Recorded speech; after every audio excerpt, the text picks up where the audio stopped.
hecho posible que la iglesia llegue hasta nuestros días. Te rogamos que podamos tener buen entendimiento, porque esto nos ayuda precisamente a comprender nuestra fe y a saber pues por qué estamos viviendo este momento histórico como tú lo has determinado. Bendice este tiempo de estudio, pues te lo rogamos en Cristo. Amén.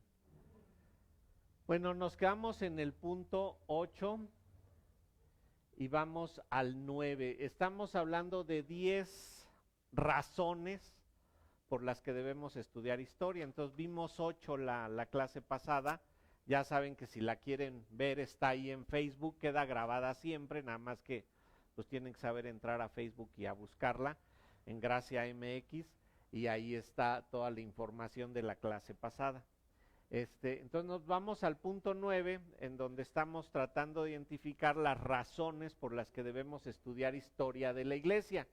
Y dice ahí, porque siendo un fiel apologista incluye ser un buen historiador. ¿Qué es un apologista? Bueno, todos debemos de saber defender nuestra fe, todos debemos de estar capacitados para defender nuestra fe, porque hay muchas filosofías, ideas o pensamientos que tratan de derribar nuestro pensamiento, nuestra fe cristiana como creyentes. Al saber defender nuestra fe, pues nosotros mismos nos vamos a dar cuenta de lo valioso que es esta y la profundidad que tiene. Dice ahí el Nuevo Testamento hace un llamado a todos los cristianos y a los ancianos especialmente a estar capacitados para defender la fe. Cuando hablamos de ancianos, ¿verdad? Estamos hablando de pues los líderes de la iglesia. O sea, es triste que a veces los líderes de la iglesia no conocen a profundidad lo que es la historia de la iglesia, cuál es su origen, de dónde viene, y entonces no saben dirigir a la gente adecuadamente hacia lo que es la iglesia el día de hoy. Dice en Tito 8:10, no lo vamos a leer todo, pero dice en la parte final del versículo 10, para que también pueda exhortar con sana enseñanza y convencer a los que contradicen. Entonces el Nuevo Testamento nos dice que debemos conocer la historia, debemos de saberlo para sabernos defender y posiblemente convencer a los que nos contradicen. Noten, a alguien que rechaza la fe de la Biblia es porque no la ha estudiado. Alguien que no acepta la enseñanza de la Biblia es porque no la ha estudiado. Cuando la estudian, generalmente quedan convencidos de que esa es la verdad. Primera de Pedro 3:15 dice que debemos estar siempre preparados para presentar defensa,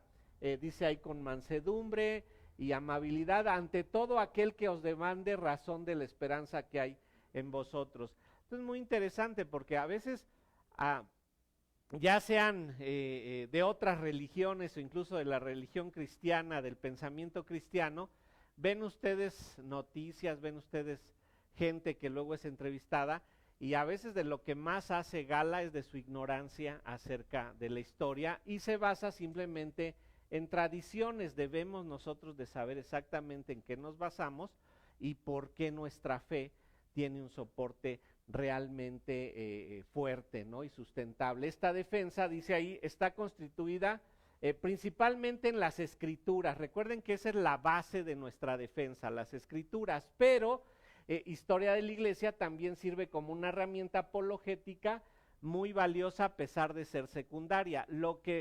Con lo que defendemos principalmente nuestra fe es con la escritura. La escritura, la Biblia nos enseña con claridad cuál es ese valor, pero historia de la iglesia nos es una herramienta muy útil para que nosotros podamos saber todas las facetas que ha tenido, al menos de hace 2000 años que estuvo Jesucristo sobre la tierra hasta nuestros días, ¿verdad? Entonces vamos a saber cómo defenderla en ese tiempo. Por ejemplo, conociendo historia de la iglesia, un poco rápidamente podemos silenciar a los ridículos alegatos contra el cristianismo como los hechos por History Channel. Ustedes han visto ahí alegatos en History Channel que ya no los veo porque digo, no, está mal, eso no es cierto, eso no es así. Y en especial, por ejemplo, el doctor John MacArthur ha dicho, ya no acepto entrevistas con ellos porque lo único que hacen es fragmentar sus respuestas y hacer que dé supuestas respuestas a preguntas que ellos hacen y no se las hicieron directamente a él. Entonces, History Channel tiene un trasfondo judío, son judíos, pero son una combinación medio rara de judíos, porque también son agnósticos. Entonces, de alguna manera, ellos están tratando de derribar la fe en Jesucristo. ¿Por qué? Porque ellos no creyeron en el Mesías. Entonces, History Channel tiene una agenda que cubrir, y cuando no conocemos propiamente historia de la iglesia, esos alegatos pues nos pueden hacer dudar acerca de nuestra fe, cuando en realidad ninguno de ellos tiene soportes. También conocer historia de la iglesia un poco es de gran ayuda al testificar a católicos, musulmanes, mormones, testigos de Jehová y miembros de otras sectas pseudocristianas. Por decirles, vamos a verlo a detalle, pero todos aquellos que creyeron en Jesucristo, vamos a hablar de hasta el tercer siglo, fuimos llamados católicos, todos éramos católicos. ¿Qué quiere decir católico? Universal, ¿sí? El problema con el catolicismo surgió cuando se constituyó en la religión oficial de Roma, es decir, cuando el catolicismo se hizo romano, ahí fue donde todo se echó a perder. Pero el catolicismo original, vamos a decir que éramos todos los que creíamos en Jesucristo, y se le puso católico porque era universal, todos los que creían en Jesucristo en cualquier lugar de la tierra conocida en aquellos tiempos. Cuando llegamos al año 330 con Constantino, él va a tratar de oficializar la religión por una sencilla razón: estaba muy bien organizada la iglesia cristiana y convenía para sus intereses esa organización. Va a ser en el año 330 que él decide hacerlo oficial, y se va a tardar más o menos 60 años, hasta el 390, en que va a haber un edicto, lo vamos a ver más adelante, en el que se va a hacer oficial ya la religión en el Imperio Romano, y esto le va a dar un giro totalmente diferente a lo que era el cristianismo original. Entonces, por decirle, el pensamiento católico romano surge hasta el año 330 después de Cristo, es decir, 300 años después de Cristo. Los musulmanes van a iniciar hasta el año 600, casi 700 después de Cristo, y sabemos que se movió un hombre que era discípulo de los discípulos de los apóstoles, o sea, la segunda generación, vamos a hablar, era a Ario, y Ario se va hacia toda la zona de Asia Menor, hacia Arabia, todo lo que conocemos ahora, Irak, Irán, todas esas zonas, y él va a decir que Jesucristo no era Dios, que Jesucristo era un gran profeta. Esto se va a ir deformando hasta darle sus bases a los musulmanes con Mahoma, quien va a ser otro gran profeta, pero parte de la idea de Jesucristo. Mormones nos los vamos a encontrar hasta 1670, 1680, que son una derivación de los que se van a llamar reformadores radicales, y que van a formar sus sectas o sus grupos muy cerrados, y de ahí se van a derivar los Amish, los cuaqueros y otros, pero va a ser hasta 1600, 1700. Testigos de Jehová, llegamos ya a 1800, ¿sí? 1800 van a empezar los testigos de Jehová, con también ideas ahí muy raras, atacando la deidad de Jesucristo, cosa que va a empezar desde los primeros siglos con el gnosticismo. Acuérdense que los gnosticistas, aquellos que clamaban por el conocimiento secreto, eran docéticos. ¿Qué quiere decir que eran docéticos? Creían que Jesucristo simplemente era una emanación de Dios, pero que en realidad no era Dios, ¿verdad?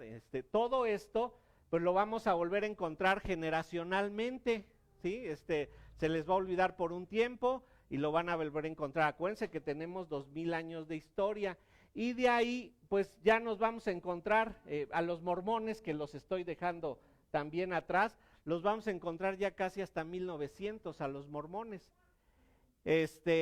Las denominaciones van a surgir por el año 1600, hasta antes de 1600 no había bautistas, metodistas, presbiterianos, ortodoxos, no, eso va a surgir hasta el año 1600 aproximadamente, y de ahí a partir de 1900, fíjense, 1906, solo por ser específico en una, va a surgir la denominación pentecostal carismática hasta 1906. Entonces, esto nos da la idea de cómo ha venido la deformación a través de 2000 años. También decimos conocer historia de la iglesia un poco es de mucha ayuda al defender diferentes áreas de doctrina, mostrando desde la escritura que un entendimiento contemporáneo del evangelio se ha desviado de las enseñanzas de la iglesia apostólica. Recuerden cuál era la base de la reforma, ¿sí? Debemos de regresar a los padres apostólicos y a la escritura, ¿sí? Y esto fue en el año 1600, ¿no? O sea, 1600 años pasaron para que se alejaran de la escritura, se alejaran de la Biblia, y en 1600 dicen debemos regresar a la escritura y a los padres apostólicos. ¿Quiénes eran los padres apostólicos? Los primeros, la primera generación que fue instruida por los apóstoles, a ellos se les denominó los padres apostólicos, ¿sí? Debemos entonces de regresar a todas esas bases, y al ver todas esas bases nos vamos a dar cuenta como muchas doctrinas que hoy están en pugna, ¿verdad?, entre los cristianos, ya se ha peleado mucho tiempo antes por ellas, y hoy muchos cristianos simplemente las reviven, ¿sí? Las reviven por no estudiar historia de la iglesia. Como punto 10, ¿verdad? Razones por qué estudiar la historia. Dice ahí, porque la historia ayuda a los pastores del siglo XXI a tener una perspectiva correcta acerca del papel que juegan en este punto en historia de la iglesia. Pongo ahí a los pastores, ¿por qué? Porque es la enseñanza, acuérdense, que doy en el seminario. Pero esto nos ayuda a todos, ¿sí? O sea, tenemos una responsabilidad histórica. Nosotros estamos viviendo en un punto de la historia de la iglesia en donde somos responsables de transmitir la información a la siguiente generación, porque fíjense lo que ha ocurrido, al menos en los últimos 200 años de la historia de la iglesia. Casi cada generación ha tenido que redescubrir las bases de la historia de la iglesia. Y sería tan tonto como si hoy nosotros tuviéramos que inventar el automóvil, ¿verdad? Y cada generación lo tuviera que volver a inventar, como si no se transmitiera la información adecuadamente. Entonces, debemos nosotros de tener un conocimiento de cuál es nuestra responsabilidad histórica en este momento. Y acuérdense, vamos a ver cómo con el paso del tiempo la gente ha encontrado desviaciones de la palabra de Dios, porque ha iniciado con meter cosas que no están dentro de la escritura, las ha querido meter a la iglesia, y esto va generando una desviación paulatina. Es decir, hay un gran error en ser pragmáticos, en decir, como esto funciona hay que meterlo a la iglesia. No, aunque funcione mucho, si no es bíblico, no puede estar dentro de la iglesia. Y noten la frase que tengo aquí, al darse cuenta de que no son la primera generación en entender correctamente, y al recordar que previas generaciones de los cristianos, especialmente los de los primeros siglos, vivieron mucho más cerca del tiempo de los apóstoles, por lo tanto, debemos tratar sus escritos de manera muy seria y dedicar tiempo para aprender de ellos. Imagínense, o sea, nosotros hoy decimos, ¿qué habrá querido decir Pablo? Nosotros necesitamos la interpretación. ¿Qué habrá querido decir Pablo en esta sección o en aquella sección? Pero dense cuenta que los que fueron contemporáneos con Pablo y tal vez no le entendieron algo que estaba escrito en su carta, ¿qué le dijeron? ¿Verdad? Tíquico, que era el que llevaba la información. Oye, Tíquico, ahora que veas a Pablo, dile que nos explique aquí, que no le entendemos qué dijo ahí en Efesios 5:18.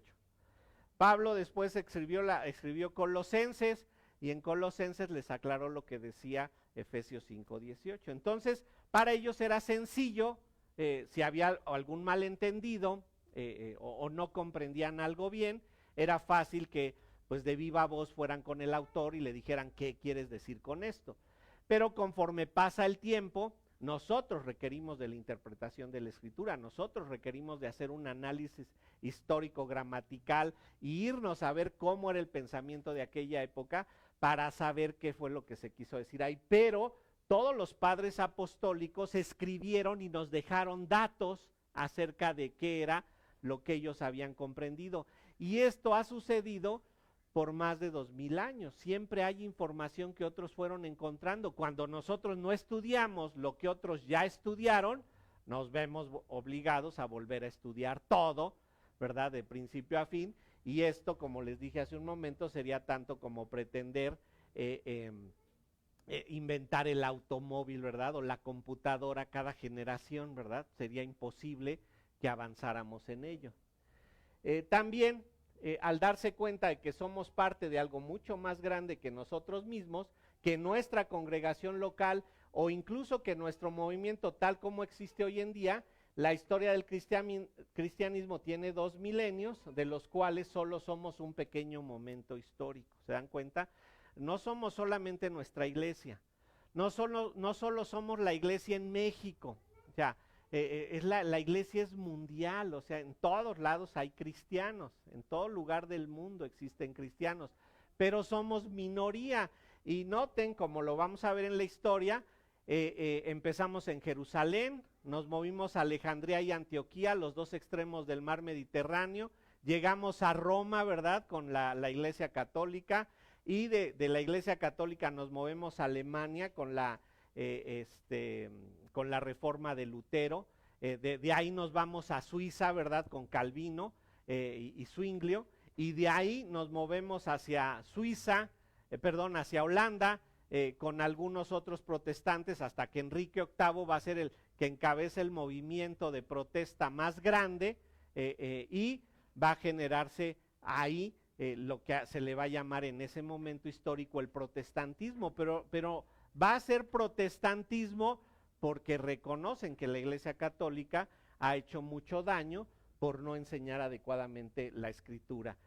Después de Holanda nos vamos a mover a Inglaterra con Enrique VIII, y Enrique VIII y toda su familia, la dinastía Tudor, va a hacer que se muevan a América, ¿sí?, y van a llegar a poblar toda América, pero nos van a llegar los españoles a toda Latinoamérica, y los puritanos, ¿verdad?, ingleses, van a llegar a la parte de Norteamérica, y eso va a sentar un precedente histórico que seguimos viviendo hasta nuestros días. ¿Por qué?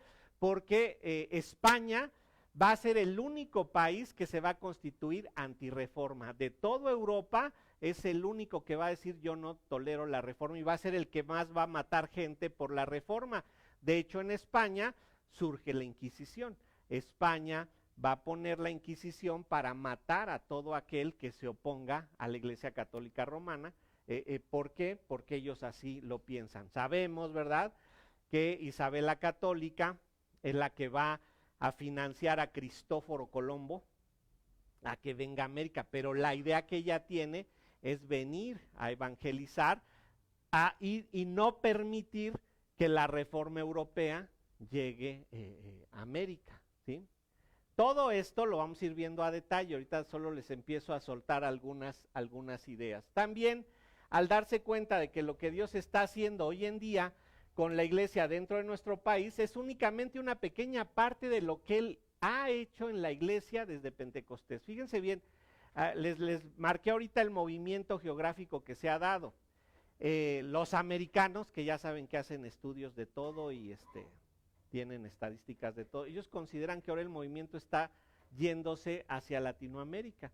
Latinoamérica está creciendo mucho, pero tenemos un problema en toda Latinoamérica, desde México hasta Tierra de Fuego, Argentina, que somos muy poco estudiosos.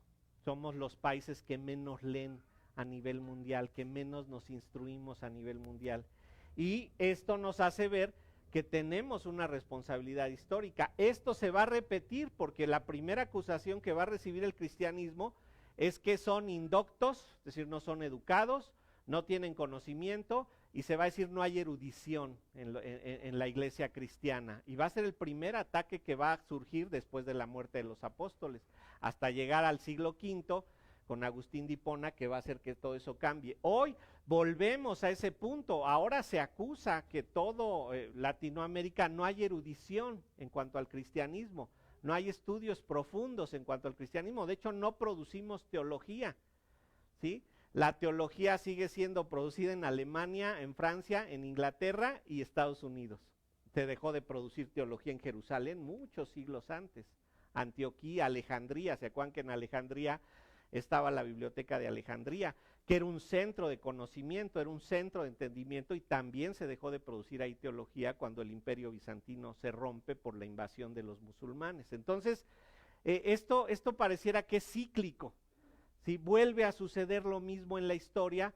¿Por qué? Porque se caracteriza por lo mismo que el Señor acabó con Israel. A mi pueblo le faltó conocimiento, ¿sí? Pero gracias a Dios que Él siempre ha intervenido para que el cristianismo se mantenga vivo. Y decimos, como lo vamos a ver, que el cristianismo siempre ha estado a una generación de extinguirse.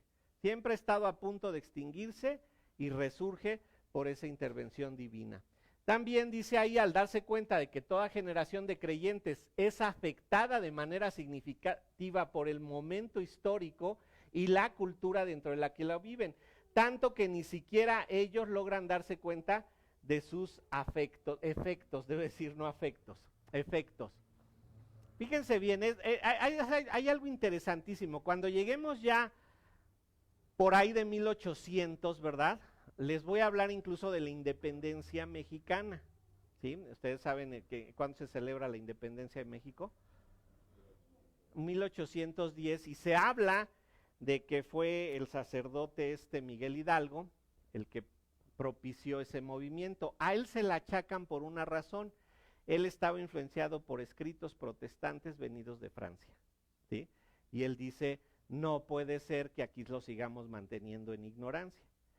Van a tomarlo a él como estandarte de la independencia, pero la independencia se va a gestar dentro del mismo gobierno español. ¿Por qué? Porque Napoleón Bonaparte está a punto de invadir España, y dicen, si Napoleón nos invade, va a meter el protestantismo a España, entonces seguimos teniendo la Nueva España sin protestantismo. Y entonces se pacta la independencia de México. Y fíjense bien, históricamente, ¿cuántas batallas se libraron para la independencia en México? Una en el Cerro de las Cruces, aquí en Toluca. ¿No es acá en Toluca el Cerro de las Cruces, Querétaro? Bueno, fíjense, me lo movieron, yo lo tenía acá en Toluca. Y es la única batalla que se va a librar. Es la única batalla que se va a librar. Y de hecho ahí Hidalgo dice, ahí muere, yo no quería que hubiera muertos. Y él deja de luchar.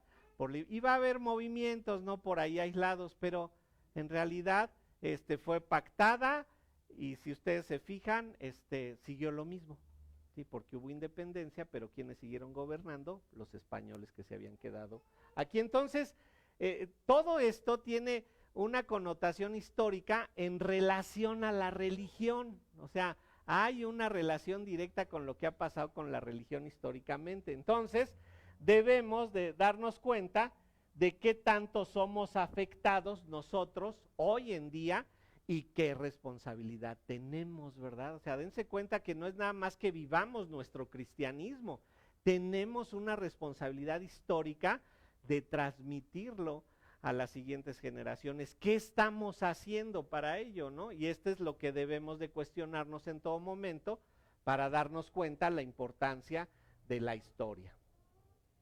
Dice también ahí, al recordar que Cristo es el Señor de la iglesia en toda generación, y para recordarnos de cuán grande privilegio es ministrar a su servicio, ¿no? Estamos sirviendo al Rey de Reyes, que ha mantenido esa historia viva desde su ascensión ahí en Hechos 2 y hasta nuestros días. Entonces tenemos nosotros un privilegio de servir a Cristo. Dense cuenta, solo algunos, y lo vamos a ir viendo a través de la historia, hay mucha gente que ha influido para que esa historia se transmita generacionalmente, pero tenemos una responsabilidad de decir, ¿qué estoy haciendo yo por transmitir la verdad de la Biblia, la verdad que trazaron los padres de la iglesia, y no simplemente una filosofía humana o un nuevo pensamiento, ¿no? Entonces tenemos una responsabilidad, porque es un privilegio servir a Cristo. Y los hijos de Cristo, ¿verdad? Nosotros, los siervos de Cristo, los esclavos de Cristo, tenemos ese privilegio y responsabilidad. Somos privilegiados al participar en el momento histórico en el cual estamos viviendo. Entonces, es un paso por la tierra. Pero recuerden que dijo Job, ¿cómo llegamos a esta tierra? ¿Y cómo nos vamos a ir? Sin nada. Pero ¿qué hicimos mientras estuvimos en esta tierra a favor de nuestro Señor? Tenemos bendición y responsabilidad. ¿Sí? Hay una responsabilidad. Por eso ustedes ven que aquí en la iglesia les comparto. estamos en los seminarios, fuimos a hacer esto aquí, fuimos a hacer esto allá, estamos compartiendo palabra de Dios, que esa es la base, y ese nosotros lo tomamos como responsabilidad histórica dentro de nuestra iglesia. Tenemos que compartir solamente la palabra de Dios y luchamos porque no se nos meta ninguna otra idea o filosofía, solamente la Biblia, solamente enseñar el contenido de la Biblia, porque si nos vemos pragmáticos vamos a decir, pero esto le gusta a la gente y esto también le gusta a la gente, pues vamos a hacerlo porque funciona y esa es la mayor parte de las iglesias. No, no debemos de salirnos de eso. Y simple y sencillamente no criticamos a otras iglesias, no decimos que estén mal, pero nosotros, Iglesia Cristiana de la Gracia, toma como responsabilidad muy seria el transmitir exclusivamente la palabra de Dios, ¿verdad? El pensamiento de los padres apostólicos y la palabra de Dios, ¿no? Entonces, reconozcamos esa bendición y también esa responsabilidad que tenemos. Ahora bien, dentro de este estudio que vamos a hacer, tenemos que considerar varios factores, ¿verdad? Hay límites en nuestro estudio de la historia de la iglesia. Tenemos muchas limitaciones en cuanto a ello y las debemos de considerar. ¿Sí? Primero, selección. Historia de la iglesia incluye todos los miembros de la iglesia invisible. ¿A qué me refiero con los miembros de la iglesia invisible? De toda la historia. O sea, recuerden, estamos en el año 2019. Supuestamente Jesucristo ascendió en el 33, acuérdense que ese dato no es exacto, pero él ascendió en el 33, pues tenemos 1990 años de estudio, y esa es la iglesia invisible, esa iglesia que generacionalmente ya estuvo entregándonos información y ya nos estuvo diciendo de sus experiencias, ¿verdad?, cómo fueron manteniéndose cerca de la palabra de Dios. Entonces, la historia de la iglesia incluye a todos esos miembros. Solo podemos tener tiempo para hablar de algunos de ellos. Sería ideal que lográramos hablar de todos, pero créanmelo, si habláramos absolutamente de todos, no nos alcanzaría el tiempo, ¿verdad? Por lo tanto, pues solo vamos a hablar de aquellos que se han distinguido de algún modo en especial para nosotros, ¿no? O sea, ¿por qué se han distinguido? Y hay nombres específicos, vamos a decir que casi cada siglo, hasta el siglo V, del siglo V solo vamos a encontrar a Tomás de Aquino, ahí por el 1000, y ya después por el 1100 es cuando vuelve a retomarse todo. ¿Por qué? Porque acuérdense que a partir de que se oficializa la religión católico romano, y hago énfasis en eso, antes éramos católicos, formábamos parte los primeros 3 o 4 siglos del catolicismo. Cuando se hace romano, y se los voy a explicar cómo sucedió, es donde viene el problema, porque se juntó la iglesia con el Estado. Ese fue el grave problema del catolicismo romano, y siempre que se une la iglesia con el Estado es cuando la historia ha tenido las mayores perversiones, ¿sí? Entonces, vamos solamente a elegir algunos. A lo mejor en algún punto ustedes dirán, bueno, falta o faltaría ver aquello. Bueno, no podemos ver todo, ¿sí? No podemos ver todo, sino solo vamos a ver una selección. Objetividad también. Todos llegamos al estudio de la historia de la iglesia con ideas preconcebidas. Y la idea de estudiar historia de la iglesia es no tener ninguna idea preconcebida. O sea, dense cuenta, todos nos enseñaron algo. Y esto es muy común, ¿no? ¿Quién es el cristiano? Pues el cristiano no fuma, no toma, no baila, no toma coca, ¿verdad? A lo mejor le dirían por ahí. Y puras cosas que no son ciertas, o sea, eso no distingue a un cristiano. Y entonces no podemos iniciar con ideas preconcebidas, sino tenemos que llegar con objetividad a la historia de la iglesia y darnos cuenta de la aportación que se tuvo. Algo que daña mucho el que nosotros nos podamos acercar a la palabra de Dios es precisamente eso, ideas preconcebidas. Porque dice, ya no recuerdo si es Miguel Núñez o uno de ellos, ¿qué hay peor que un cristiano? Uno que no sea cristiano, pero crea que sí lo es. A veces por esas ideas preconcebidas, rechazamos la verdadera información que proviene de la Biblia. Dice aquí, mientras que hacemos nuestro máximo esfuerzo para conocer más hechos, por lógica, vemos estos hechos con la lente de nuestra fe. Y hay algo que ha sucedido en la historia de la humanidad, ¿sí? Le ha dado un movimiento al pensamiento humano. Me refiero a lo que se llama el premodernismo, el modernismo y el posmodernismo, o bien lo premoderno, lo moderno y lo posmoderno. ¿Sí? Este pensamiento fue básicamente cambiado en el momento de la Reforma. Hasta el momento de la Reforma le llamamos el premodernismo. ¿Sí? ¿A qué le llamamos el premodernismo? En el premodernismo todo tenía límites y todo tenía, ¿cómo llamarle? Dogmas, ¿sí? Para ser más exacto. Ideas que la gente simple y sencillamente tenía que creer. Es decir, todo lo que no tenía explicación en el tiempo premoderno, pues Dios lo hizo. ¿Sí? Y ya todo el mundo estaba contento con eso. ¿Y por qué eres pobre? Pues porque Dios me hizo pobre. ¿Y por qué estás feo? Pues porque Dios me hizo feo. ¿Y por qué eres mexicano? Pues porque Dios me hizo mexicano. Y ya todo el mundo estaba contento porque Dios así lo había hecho. Pero justo con la Reforma se va a decir tres cosas específicamente. Ya lo vamos a ir viendo. La iglesia no tiene la razón absoluta, el gobierno no tiene la razón absoluta y la ciencia de ese momento tampoco tiene la razón absoluta. Entonces, nos vamos a mover a través de la ciencia y del conocimiento abierto. Van a ver cómo surge la escolástica, surgen las universidades, empieza a crecer el conocimiento y nos vamos a mover al periodo moderno.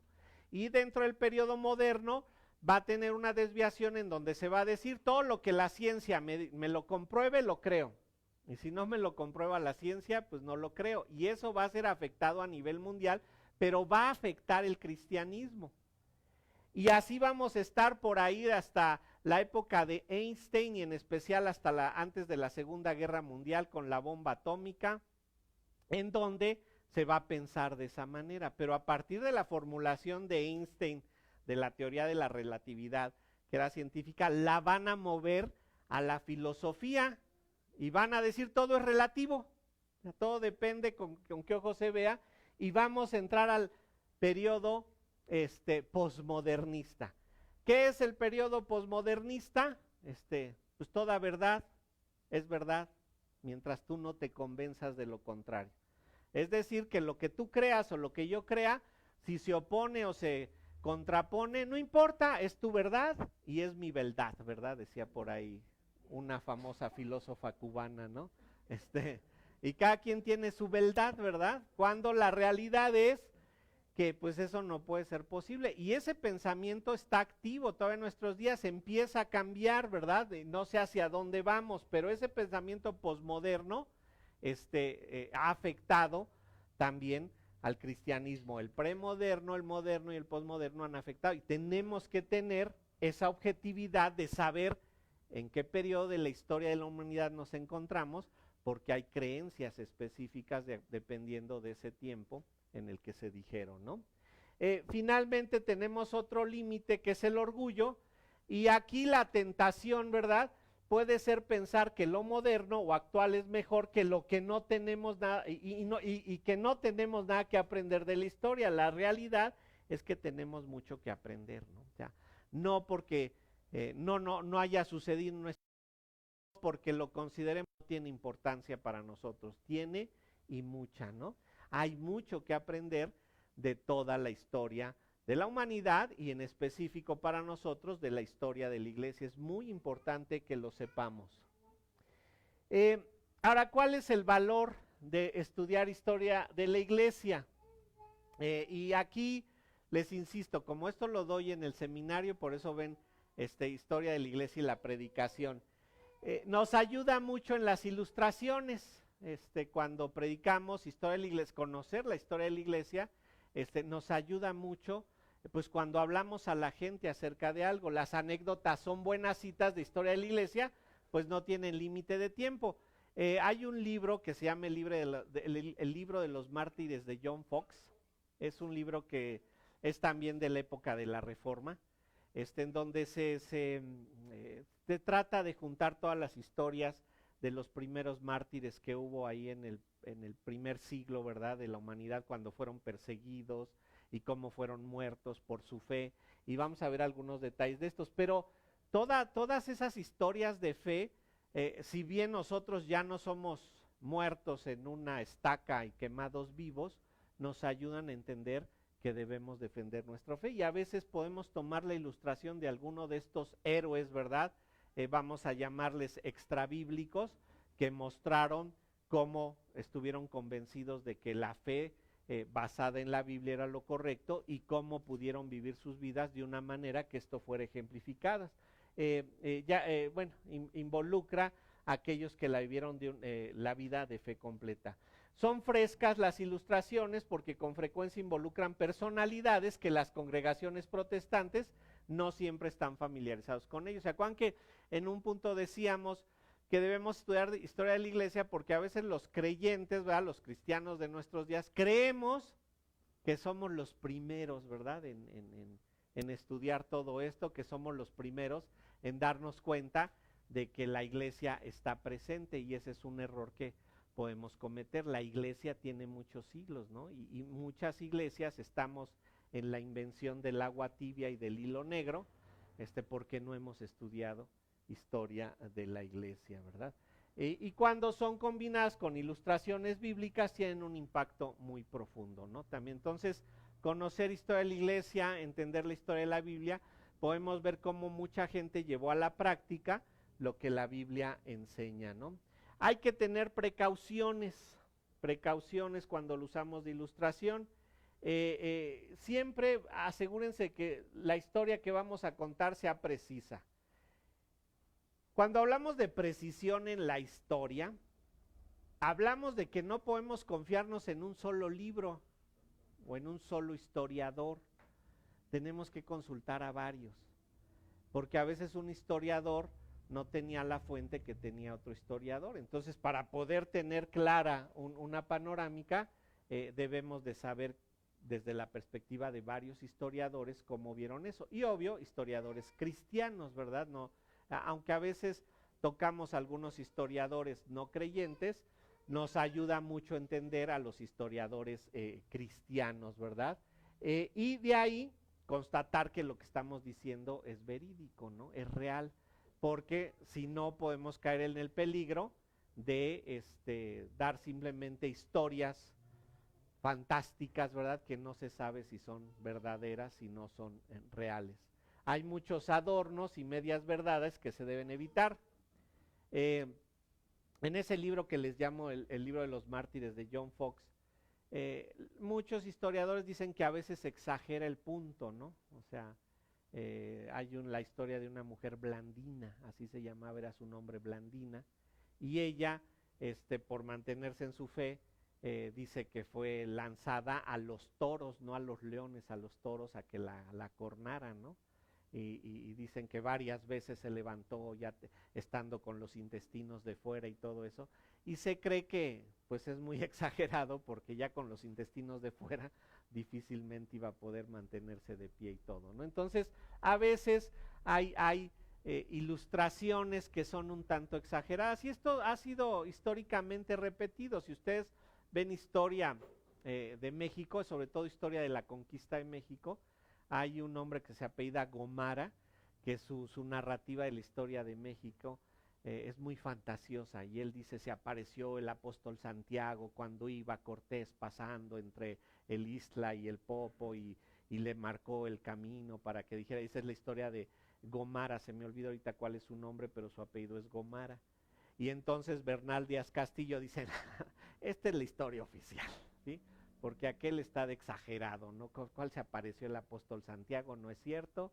Los que le dijeron a Cortés por dónde pasar fueron los tlaxcaltecas, y él es el que narra la historia exacta. Y esto sucede en muchas historias, a veces son exageradas, y hay que tener el cuidado de saber a quién nos estamos acercando.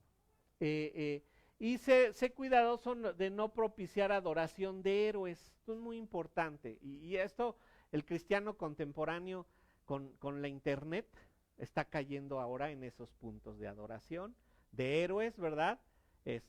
Cuando la realidad es que Pablo nos decía en 1 Corintios 11:1, sed imitadores de mí así como de Cristo, a quien debemos de exaltar es a Cristo. Sí hay hombres y mujeres que nos llevan un mejor conocimiento de la Biblia.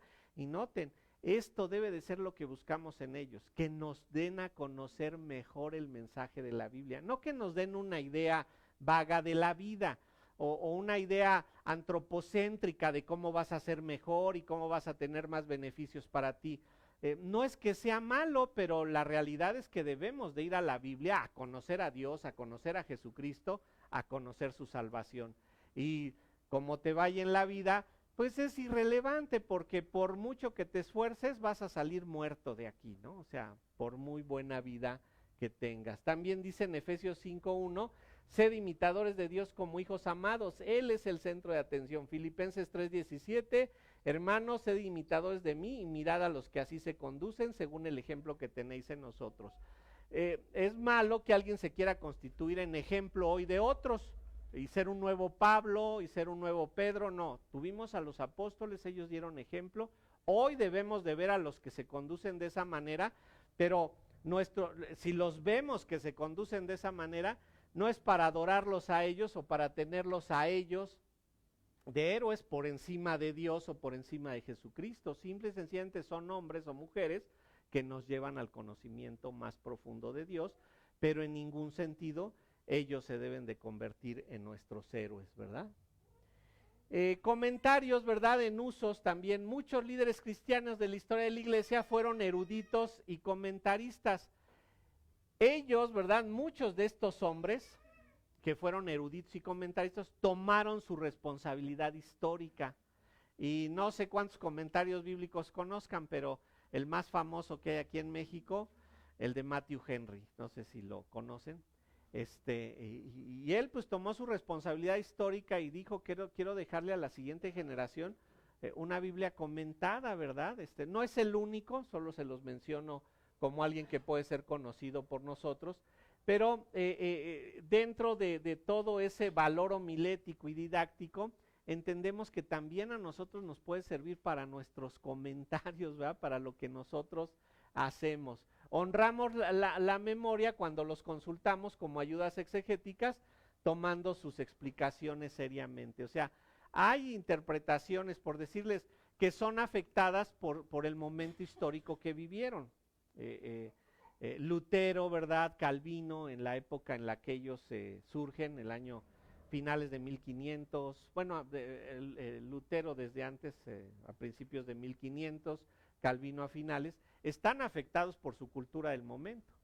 Entonces, en todos los comentarios que hacen acerca de la mujer en la Biblia, están afectados por su momento cultural y no le dan el valor que la misma Biblia le da por concentrarse en su valor cultural. Pero si nosotros lo vemos desde la vista panorámica, podemos entender por qué hablaron de esa manera o por qué dieron esos comentarios. Es sorprendente, los voy a llevar a una cita en donde se narra la historia que Martín Lutero lavaba los pañales de sus hijos y no eran Clean Bebé o Pampers y dice que pasaban y lo veían y le decían, se burlaban, ¿no? De que él estaba lavando los pañales y él decía, por cada burla que ustedes hagan, yo sé que en el cielo me están dando un aplauso. Se los voy a enseñar la frase, más o menos va por ahí, se las parafraseo. Y vemos que a pesar de ser afectados por su cultura, intervenían directamente en ello, ¿no? Lutero va a tener, ya no me acuerdo, ahí se los voy a decir, bastantes hijos y va a trabajar directamente con la esposa en la educación de los hijos, ¿no?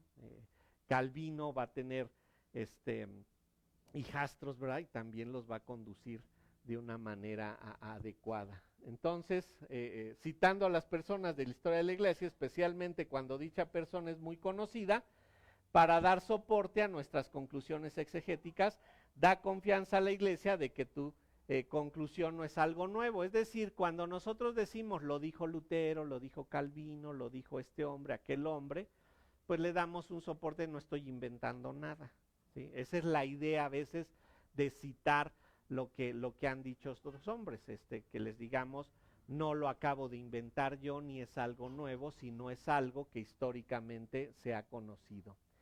Sus vidas no son exactamente lo que pudiéramos decir reproducibles, su contexto histórico es muy importante. Cuando lleguemos a la Reforma, vamos a ver que hubo diferentes tipos de reformadores y estos diferentes tipos de reformadores van a darnos mayor entendimiento. Por ejemplo, nadie sabe que hubo reformadores magisteriales, reformadores pietistas y reformadores radicales. Entonces, cuando los ubicamos a cada uno, sabemos por qué tuvieron el pensamiento que tuvieron y por qué actuaron de la manera en la que actuaron. Y no los tomamos simplemente como un bloque de personas total y ya, ¿verdad? Precauciones también, asegúrate de estar citando a las personas correctamente sin tomar una cita de la historia fuera de su contexto. Aquí les pongo un ejemplo. ¿Han oído cómo el FBI instruía a su personal para reconocer un dólar falso? ¿Han escuchado qué dice, qué cuenta esa historia? Originales. Que nunca les enseñaron uno falso, sino siempre el original para que pudieran detectar a los falsos. Bueno, un hermano se tomó la precaución de hablar al FBI y preguntar si era cierto. Y en el FBI le dijeron, ¿cómo cree? Si no les enseñamos falsos, no van a aprender cómo son las falsificaciones, ¿no? Entonces a veces son historias que nos han contado y las reproducimos, pero no son reales, ¿no? O sea, nada más fueron inventadas por alguien y eso no nos deja ver con claridad lo que ha sido la historia de la iglesia. Considera que cualquier persona que cites tendrá algunos puntos con los que no están de acuerdo. Tal vez han escuchado, por ejemplo, un ataque en contra de Calvino. Y un ataque que hacen en contra de Calvino es que él permitió la muerte de Michael Servetus, Miguel Servetus, que era un español que luego le ponen el nombre más alemanizado y le ponen Michael Servetus, pero tenía un nombre muy largo español. Y dicen, él autorizó la muerte. O en el caso de Lutero, que él autorizó la muerte a los campesinos, ¿verdad? Porque se levantaron en una revuelta. Bueno, es cierto. ¿Y qué vamos a copiar de Calvino, que mandaba matar a los que se oponían? No. ¿Por qué lo hacía Calvino? Bueno, porque en su momento histórico era lo que sucedía. Esto yo le llamo argumentación medieval. En la argumentación medieval era o crees lo que yo digo o te mueres, ¿no? Entonces así era en esa época. Alguien que se oponía lo tenían que matar, y si era muy necio lo tenían que matar. Calvino, Lutero se van a librar, Zwinglio no se va a librar, a él lo van a matar por estarse oponiendo. Lutero, porque lo esconden, se va a librar. Calvino, porque se mueve por muchos lados, y en especial Suiza va a ser muy liberal, como lo es hasta nuestros días, y va a permitir que todo esto sea permitido, ¿no? También dentro de historia de la iglesia vamos a estudiar historia de la doctrina. Si el texto que estás predicando, explicando, señala una doctrina mayor, historia de la iglesia siempre es un componente importante en esa discusión, ¿sí? Les insisto, a veces creemos que esa discusión es actual y moderna. Y hoy apenas se está discutiendo si en verdad existen los dones espectaculares o no existen los dones espectaculares. O si hay libre albedrío y no hay libre albedrío. O si la salvación se pierde o no se pierde. O si el hombre decide o es Dios quien decide. O sea, todas esas discusiones no son nada nuevas, no son modernas. Esto se ha estado discutiendo por siglos. Ha habido muertos, hubo muertos porque no aceptaban la Trinidad. ¿Y quién de ustedes tuvo problemas en creer en la Trinidad cuando llegó al cristianismo? Ninguno. ¿Por qué? Porque nos lo había enseñado el catolicismo romano y dijimos, es lo normal. Pero antes de que se estableciera como una doctrina aceptada, en el segundo siglo, hubo muertos. Y quien decía algo diferente se moría. por andar diciendo algo que no era. Entonces, cada doctrina, cada idea que a veces nosotros creemos que es nueva, no lo es, ya se ha estudiado. Recuerden que la iglesia tiene 2000 años y hay algunos pensamientos más modernos. Los más modernos son de los más herejes, ¿sí? Ahí metemos a la iglesia carismática, que va a surgir en 1906, sabemos específicamente en dónde, por qué y cómo se va a ir deformando. Les denominamos la primera ola, la segunda ola y la tercera ola, en donde estamos viviendo, yo creo que ya vamos en la cuarta o quinta ola, donde ya están perdidos en el espacio, porque lo que menos tienen es Biblia, ¿no? Entonces hay mucho, ¿no? Ya les pongo ahí discusiones acerca de la Trinidad, el canon. Por ejemplo, en cuanto al canon, tal vez han oído acerca de la alta crítica que trata de dar argumentos de por qué algunos fragmentos de la Biblia fueron añadidos. Bueno, eso surgió apenas a partir de 1800. Hasta antes de eso, nadie dijo que la Biblia tuviera nada añadido, y solo hasta que llegan ellos dicen que es añadido, ¿no? Y de ahí viene, ¿no?, el bautismo de creyentes. Se discutió mucho, ¿verdad?, si podían ser infantes o no podían ser infantes. Hubo muertos también por esas situaciones, hasta que se concluyó que tenía que ser solamente a personas que confesaran su fe, ¿no? La escatología, esto es muy moderno, la escatología es después de la Reforma. Todo lo que tenga que ver con tiempos finales surge después de la Reforma, porque antes a esto, pues no entendían completamente a qué se refería todo lo que decía el libro de Apocalipsis. Se tuvo que ir desarrollando, y esto se desarrolla conforme el estudio es más sistemático y se logra comprender más, pero no altera el mensaje de la Biblia, simple y sencillamente lo hace más comprensible, ¿no? A veces, ¿verdad?, cuando nosotros tenemos esta idea, cuando sabemos lo que ha pasado en la historia, ya sabemos que cuando estemos explicando algo, qué preguntas van a surgir, porque ya surgieron esas preguntas, ya las hicieron antes, y cuando lo estudiamos, ya sabemos que nos va a preguntar alguien que le estemos hablando acerca de una doctrina en específico. Bueno, precauciones en cuanto a historia de la doctrina. Debemos subrayar el hecho de que la historia de la iglesia, a pesar de afirmar cosas, no es autoritativa. Y ojo, hablamos de historia de la iglesia, lo que es autoritativo es la palabra, ¿sí? Porque también históricamente se dijeron muchas cosas, ¿sí?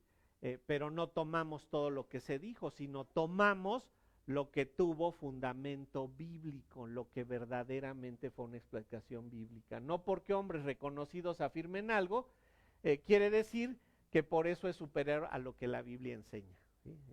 Y actualmente igual, no porque lo diga el gran teólogo, el gran hermano, vamos a comprobar que lo que él está diciendo sea bíblico.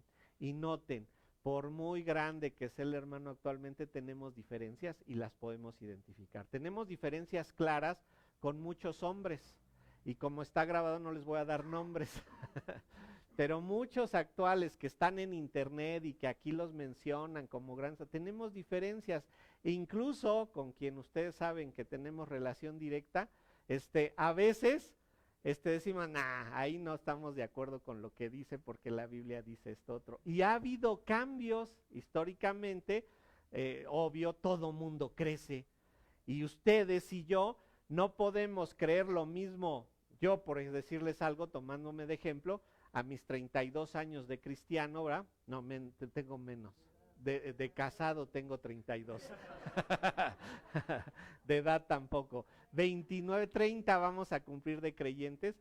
Es obvio que no conozco lo mismo hoy que conocía a mi primer año de creyente, o a mi segundo año, o a mi tercer año de creyente. Después de 30 años de creyente, conozco cosas mucho mejor. Y esto es normal en cualquier hombre. A veces tenemos que fijarnos, cuando han dejado históricamente escritos, en qué etapa de su vida se encontraba. Aún el mismo Salomón, fíjense bien, Salomón se dice que escribió Cantar de los Cantares cuando era joven, ¿sí? Proverbios cuando era un hombre maduro. Y Eclesiastés cuando era un hombre viejo. ¿Y cómo acaba? El fin de todo el discurso oído es este: teme a Dios y guarda sus mandamientos. El mismo Salomón nos muestra que hubo una madurez en su pensamiento. Entonces no creo que ninguno de esos famosos hombres que anda hoy en internet, el día que se convirtió ya sabía todo. Tuvo que ir creciendo. Y si no nos percatamos de en qué etapa de su cristianismo lo dijo, puede ser que erremos. ¿Sí? Si ustedes ven comentarios de cuando acababan de salir de los seminarios, de cuando estaban apenas iniciando la etapa de su vida como pastores, son completamente diferentes a después que tenían 30, 40, 50 años de haber estudiado, ¿no? Y es lo normal. Debemos reconocer también que con frecuencia hay puntos de vista opuestos y que estos son representados dentro de la historia, y les pongo ahí Calmino y Arminio, que son los que se oponen, ¿no?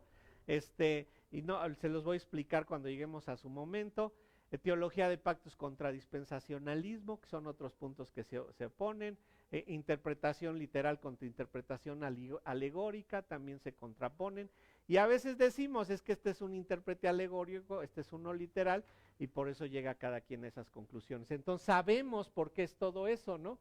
Debemos enfatizar la importancia de reconocer que la autoridad la tiene la escritura, no la historia.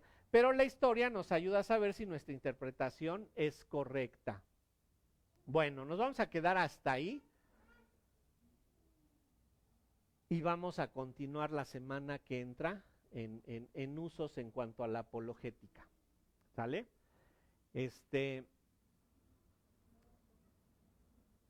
Si tienen alguna duda, vengan a mí. Yo los confundo más. Vamos a orar y vamos a orar por los alimentos que vamos a tomar. Señor, te damos gracias por este tiempo que nos permites estudiar historia de la iglesia. Te rogamos que pues todo este conocimiento no nos ahogue, sino que podamos comprender en dónde estás tú en medio de todo esto y cómo nos estás dirigiendo tú en medio de todo esto. Te rogamos, Señor, para que cada uno de nosotros pueda entender cuál es la responsabilidad histórica que vive hoy. Que cada uno de nosotros sepa que es responsable de pasar a la siguiente generación esa información que tú nos has dado. Señor, ayúdanos a ser diligentes y a comprender que esto más que un mandato es un privilegio. Y Señor, pues sobre todo a través de la obediencia y del ejemplo que damos es que lo lograremos. Bendice nuestro tiempo de comunión, Padre, y bendice los alimentos que vamos a tomar, pues te lo rogamos en Cristo. Amén.